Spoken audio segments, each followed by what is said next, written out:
বিল প্রধান জেলা গোপালগঞ্জের পদ্মবিলে ফুটেছে জলজ ফুলের রানী পদ্ম ফুল। ছড়াচ্ছে সৌন্দর্য ও সৌরভ, বদলে গেছে জলাশয়টির চিত্র। অপরূপ পদ্মের কানে গুনগুন করছে ভ্রমর আর মৌমাছি, তেমনই গুঞ্জন তুলে ছুটছে প্রকৃতিপ্রেমীরা। সে কথাই জানিয়েছেন গোপালগঞ্জ প্রতিনিধি সজীব বিশ্বাস। দেখুন ডেস্ক রিপোর্টে।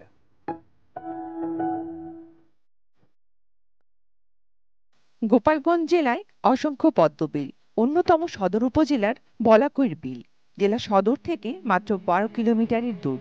1988 সালের পর থেকে বর্ষাকালে এই বিলে প্রাকৃতিকভাবে জন্মে পদ্ম ফুল। এ কারণে বিলটি পদ্মবিল নামেই পরিচিত। এখন দর্শনার্থীরা আসবে, ফুলের জন্যই তো আসবে, তো এসে যদি ফুলগুলো না পায় তখন তো সবারই একটু মন খারাপ হবে।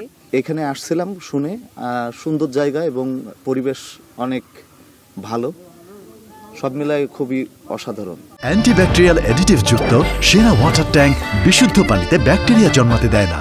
পদ্মবিলে যেহেতু আমাদের যারা এখানকার মানুষ তাদের গর্ব, আমাদের দেশের গর্ব, তো সেহেতু এই জায়গাটা সৌন্দর্য রক্ষা করার জন্য যদি কিছু করার দরকার হয় আমাদেরকেই করতে হবে। চারিদিকে শুধু পদ্ম আর পদ্ম, যার গোলাপি আভায় চোখ জুড়ায়, মনে প্রশান্তি দেয়। আর তাই তো প্রতিদিনই পদ্মবিলে স্বজন পরিজন নিয়ে ছুটে আসছেন প্রকৃতিপ্রেমীরা।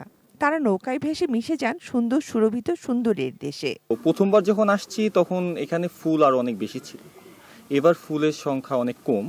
তো আমরা তো পদ্মবিল দেখে রীতিমতো মুগ্ধ এবং খুব এনজয় করছি। এটা অসম্ভব সুন্দর একটা জায়গা, আমি ব্যক্তিগতভাবে খুব উপভোগ করেছি।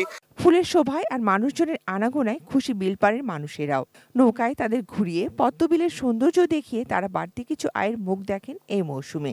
বর্ষাতে লোকজনকে আমরা সুন্দর করে ঘুরাই, আমাদের কিছু অল্প কিছু টাকা পয়সা দেয়, তাই দিয়ে আমরা চলি। পদ্মবিলে আসা পর্যটকদের জন্য সুযোগ সুবিধা বাড়ানোর চেষ্টা আছে প্রশাসনেরও। তবে পরিবেশ নষ্ট না করার বিষয়ে সচেতন থাকার আহ্বান সবার প্রতি।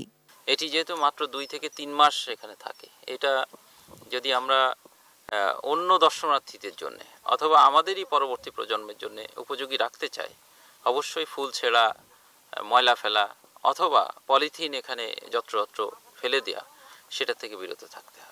অনেকেই ফুল ছিঁড়ে খাবারের উচ্ছিষ্ট চিপসের প্যাকেট আর পানির বোতল ফেলে নষ্ট করেন পরিবেশ। মনে রাখা দরকার, যত্ন না নিলে প্রকৃতি অভিমানে মুখ ফিরিয়ে নেয়। Shakila Aziz, desk report, ATN news.